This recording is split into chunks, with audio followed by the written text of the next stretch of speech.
What's up, everybody? Welcome back. The waiver wire is buzzing, and this week's pickups could be league winners.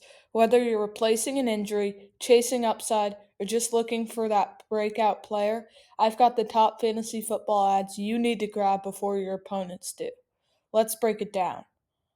Let's start off with our quarterbacks. First up, we have Jackson Dart, who has led the Giants of all teams to 3 consecutive wins, including one against the Eagles, who won the Super Bowl last year. During this stretch, he averaged 19 fantasy points, which is a great sign for his future. Number two is CJ Stroud.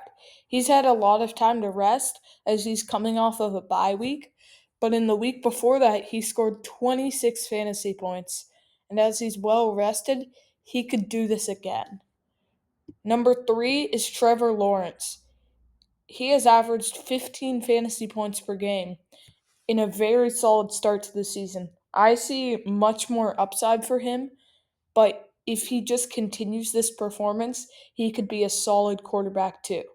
Now let's move on to the running backs. Number one is Kamani Vidal. He appears to be the starter now that Amarian Hampton is injured. He scored 24 fantasy points last week, which is way better than Hassan Haskins, his competitor. Once Amarian Hampton comes back, he'll likely fade away a little bit, but he's a great flex option for now. Number two, Kendre Miller. Alvin Kamara is currently questionable, and as he continues to get older, he's more and more likely to get injured. Also, Miller has been challenging Kamara for the lead in targets in the past couple of weeks. And if Kamara does get injured, then Miller will likely have a breakout game. Number three, Brian Robinson Jr. As the injury bug spreads around San Francisco, Robinson Jr. is a great handcuff to an injury-prone CMC. You should add him because Christian McCaffrey tore both of his Achilles tendons last year, so he might get injured again this year. All right, now let's move on to our receivers.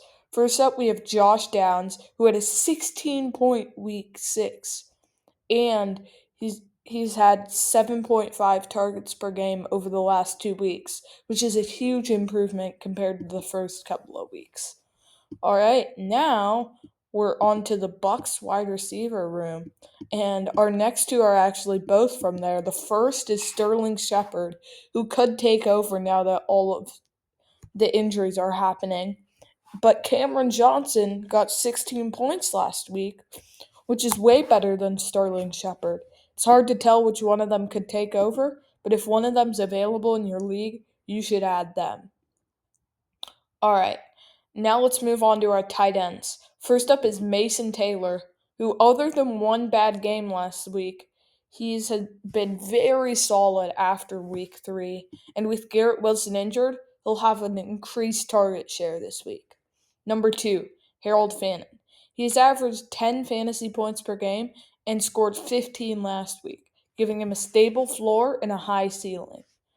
Number three, Cade Otton. One of the leaders on this offense after all of the injuries, he has scored over 10 fantasy points in each of the last 2 games. He'll have a huge target share now that players like Emeka Egbuka and Mike Evans are injured, so you should watch him in the weeks to come. All right, now let's move on to our defenses. This is arguably the most important one because you always need to stream a defense if you don't have a very solid option. First up is the Patriots defense. They're playing the Titans, which is an easy matchup. The other two are also playing easier opponents. It's the Chiefs defense. They're playing the Raiders, and the Browns defense. They're playing the Dolphins. These defenses are great because they're playing weaker offenses. I would start at the top with the Patriots as number 1, then the Chiefs are number 2, and the Browns are number 3, just for this week. That's all for this week. Big moves win leagues, so make those pickups, trust your gut, and keep grinding. Catch you next time for more must-adds and fantasy stars. If you enjoyed this, please make sure to like and subscribe. It helps out the channel a lot, and it'll give you more great videos like these.